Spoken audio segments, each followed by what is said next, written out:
श्रीमद् भगवद गीता में एक श्लोक है, विषया विनिवर्तते निरहस्य देहिन रसवर्जम रसोप्यस्य परम दृष्टव निवर्तते, जिसका मतलब है increase a higher taste to discard the lower one. इसका सिंपल सा मतलब है कि अगर आपको किसी एडिक्शन को छोड़ना है तो आप डायरेक्टली उसको ऐसे ही नहीं छोड़ पाओगे, बल्कि आपको उस एडिक्शन को उससे भी ज्यादा किसी एडिक्टिव चीज से रिप्लेस करना होगा। इंस्टा पर लंबा चौड़ा पासवर्ड लगाने से, ग्रे स्केल ऑन करने से, नोटिफिकेशंस बंद करने से, रिमाइंडर्स लगाने से या इवन इंस्टाग्राम या यूट्यूब डिलीट कर देने से भी आपका स्क्रॉल करने का एडिक्शन बहुत हद तक कंट्रोल में आ सकता है, बट आपका मन फिर भी स्क्रॉल करने के पीछे भागता रहेगा। एंड इसलिए किसी एडिक्शन को जड़ से उखाड़ने के लिए आपको उसे सिर्फ फोन से ही नहीं बल्कि अपने माइंड से भी परमानेंटली डिलीट करना पड़ेगा। स्क्रॉल करने का थॉट ही आपके मन में नहीं आना चाहिए, आपको लाइफ को इतना इंटरेस्टिंग बनाना पड़ेगा, क्योंकि स्क्रॉल करने का सबसे बड़ा रीजन ये है कि हमारी लाइफ में कुछ और इससे ज्यादा इंटरेस्टिंग बचा ही नहीं है। तो इसलिए इस वीडियो में आप जानने वाले हो ऐसे 6 एक्टिविटीज जो कि रील्स स्क्रॉल करने से ज्यादा इंटरेस्टिंग के साथ साथ ज्यादा प्रोडक्टिव भी है, मतलब फायदेमंद भी। तो पहली एक्टिविटी है be the hero of your own life, travelling. तो जितना साइड इफेक्ट स्क्रॉल करने के हैं उससे कई ज्यादा फायदे ट्रैवलिंग के हैं। आप जब अपने घर से बाहर कदम रखते हो तो आप एक्चुअल में लाइफ जीते हो। रील्स में आप दूसरों की लाइफ देखते हो, बट ट्रैवलिंग में आप खुद ही अपने लाइफ के हीरो होते हो। जेके रोलिंग ट्रैवल कर रही थी तब उन्हें हैरी पॉटर जैसी स्टोरी लिखने का आइडिया आया। ट्रेविस कैलेनिक और गैरेट कैम्प ट्रैवल कर रहे थे तो उन्हें उबर बनाने का आइडिया आया। स्टीव जॉब्स जब अपने लाइफ में स्ट्रेस्ड थे तो वो इंडिया ट्रैवल करने के लिए आए और उन्होंने बहुत कुछ सीखा, क्योंकि the world is a book and those who don't travel learn just one page. Travelling से आप लिटरली बहुत कुछ सीखते हो, नए कल्चर्स, नए लोग, नए माइंडसेट से मिलते हो। सिर्फ नॉर्मल वॉक ही आपको फ्रेश फील करा देती है। ट्रैवल करने से आप अपने कंफर्ट जोन से बाहर कदम रखते हो और नए नए एडवेंचर्स को वेलकम करते हो। ट्रैवलिंग के पीछे एक साइंस है जिसको न्यूरोप्लास्टिसिटी कहते हैं। जब आप नए एनवायरनमेंट में जाते हो, नए लोगों से मिलते हो, नए रास्ते देखते हो तो आपके ब्रेन में नए न्यूरल पाथ्स बनते हैं। आप लिटरली अपने ब्रेन को ज्यादा स्मार्ट और क्रिएटिव बना रहे होते हो। बट आप सोच रहे हो कि ट्रैवल मतलब ज्यादा पैसे खर्च करना।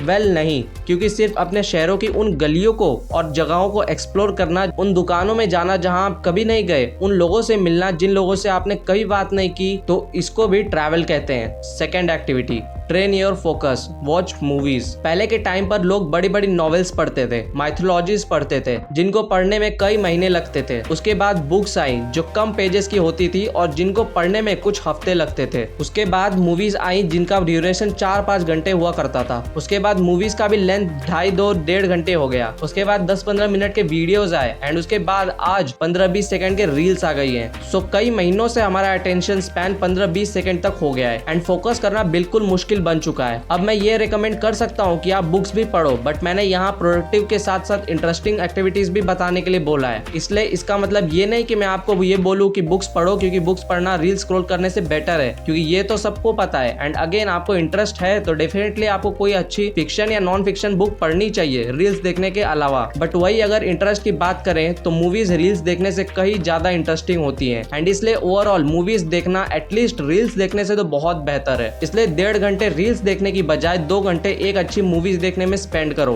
बट एक डिस्क्लेमर है कि मूवीज हाईली इंपैक्टफुल रहती हैं, इसलिए डिस्क्लेमर ये है कि आप मूवीज को अपने माइंड पर गलत तरीके से इंपैक्ट मत करने दो। इट मीन्स कि अगर आप किसी कॉम्पिटिटिव एग्जाम की तैयारी कर रहे हो और आपने दंगल मूवी देखी तो इसका मतलब ये नहीं कि आप सोचोगे कि अब भाई मैं रेसलर बनूंगा, बल्कि आप उन कैरेक्टर्स के एफर्ट से, उनके दिमाग से या काइंडनेस से सीख कर अपने फील्ड में यूज करो। एंड प्रेफरेबली ऐसी मूवीज ही देखो जिससे आपको कुछ सीखने को मिले या जिसकी आपको एक्चुअल में जरूरत है, जैसे कि feel good movies, motivational movies, business, success, mind bending type की movies. So let's get to our next activity. Third, get a real dopamine hit, hang out with friends. Yes, दोस्तों के साथ घूमना या मिलना। आपको अगर थोड़ा भी स्ट्रेस और एंजाइटी है एंड आप दोस्तों से मिलकर थोड़े बहुत जोक्स मारकर हंस लेते हो तो आपका सारा स्ट्रेस खत्म हो जाएगा। आपके दोस्त आपको कभी हैंग आउट करने के लिए बुलाएंगे तो क्या आप कभी उन्हें मना कर सकते हो ये बोलकर कि भाई मैं अभी रील स्क्रॉल कर रहा हूँ, अभी नहीं आ सकता? नहीं ना, क्योंकि अकेले अकेले रील्स देखकर हंसने से कहीं ज्यादा मजेदार है दोस्तों के साथ एक दूसरे पर हंसना। ये तो बात हो गई इंटरेस्ट की, बट प्रोडक्टिविटी की बात करें, दोस्तों के साथ बिताए हुए 2 घंटे आपको पूरे दिन भर याद रहेंगे। आपकी अच्छी मेमोरीज बनेंगी। बट 2 घंटे रील्स देखकर आपको ये तक याद नहीं होगा कि आपने सेकंड लास्ट रील कौन सी देखी थी। स्क्रॉल करने से आपका स्ट्रेस बढ़ता है, दिमाग भारी लगता है, बट दोस्तों के साथ आपका सारा स्ट्रेस खत्म हो जाता है, क्योंकि ये साइंटिफिकली प्रूवन है कि सोशल इंटरेक्शन से आपका स्ट्रेस कम होता है। एंड चीप डोपामिन नहीं बल्कि रियल डोपामिन रिलीज होता है आपके माइंड में, जो कि आपको खुश रखता है। अच्छे दोस्तों के सामने आप ओपन हो सकते हो, छोटी बड़ी प्रॉब्लम शेयर कर सकते हो। आपको उनके सामने कुछ प्रूव करने की जरूरत नहीं, आप बाकियों के माइंडसेट्स जान सकते हो, आइडिया शेयर कर सकते हो। प्लस सोशल इंटरेक्शन से आपकी communication skills, body language, sense of humour develop होता है। किसी बात पर आर्ग्यू करके, हेल्दी कॉन्वर्सेशन करके आप क्रिटिकल थिंकिंग डेवलप कर सकते हो। बट अगेन डिस्क्लेमर है कि दोस्तों के साथ हैंग आउट करना रील्स देखने से बेटर है, बट इसका मतलब ये नहीं कि आप 3-4-5 घंटे बस दोस्तों के साथ ही बिता रहे हो। Fourth activity, hack your mood, use music. Music में इतना पावर है कि वो आपका मूड इंस्टेंटली चेंज कर सकता है। जैसा म्यूजिक आप सुनोगे आप वैसा ही फील करोगे, आप उसी फ्लो में चार्ज्ड अप हो जाओगे। मोटिवेशनल म्यूजिक सुनने पर अंदर मोटिवेशन आएगा, सैड सॉन्ग सुनोगे तो मूड वैसा ही होगा, पार्टी सॉन्ग सुनोगे मूड एनर्जेटिक एंड प्लेफुल हो जाएगा। मीन्स अगर आपके लाइफ में इधर स्ट्रेस है, या आप लेजी फील कर रहे हो, आप ओवर थिंकिंग कर रहे हो, या आप में कॉन्फिडेंस कम है, तो ये सब इंस्टेंटली क्योर हो सकते हैं। प्लस ये एक पैसिव एक्टिविटी है, मतलब आप ये चलते चलते, खाते खाते, सोते सोते, वर्कआउट करते करते भी इजीली कर सकते हो। रील से आपका स्ट्रेस बढ़ता है, क्रिएटिविटी कम होती है, लेजी फील होता है, स्लीप डिस्टर्ब होती है, बट म्यूजिक सुनने से इसका उल्टा होता है। तो ओवरऑल म्यूजिक एक बहुत ही अच्छा अल्टरनेटिव है रील्स या शॉर्ट्स स्क्रॉल करने के कंपैरिजन में।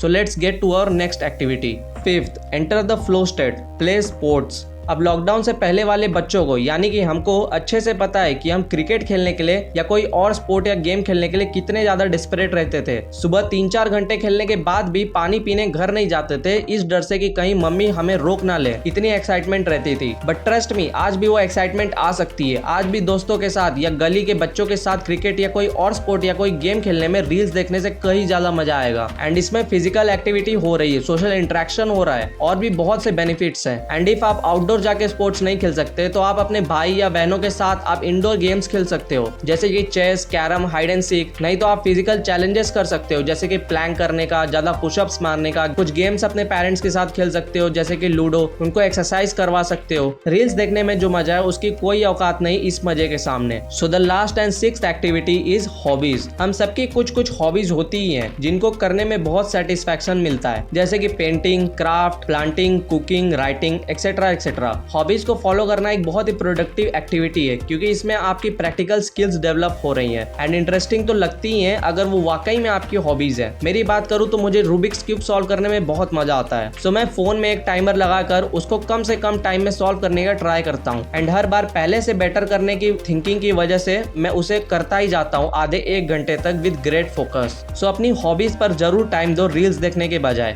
सो दोस्तों, ये थी वो 6 एक्टिविटीज जो कि रील्स देखने से ज्यादा इंटरेस्टिंग एंड प्रोडक्टिव है। अगर आपको फोन एडिक्शन टोटली बंद करना है तो इन सभी एक्टिविटीज के साथ साथ और भी कई हैक्स एंड टेक्निक्स हैं जो कि मैंने इस वीडियो में एक्सप्लेन किया है। So definitely check out this video. So दोस्तों, इस वीडियो को यहीं पर एंड करते हैं। मैं अदिप विश्वकर्मा आप सभी से विदा लेता हूँ। आप सभी को ऑल द बेस्ट।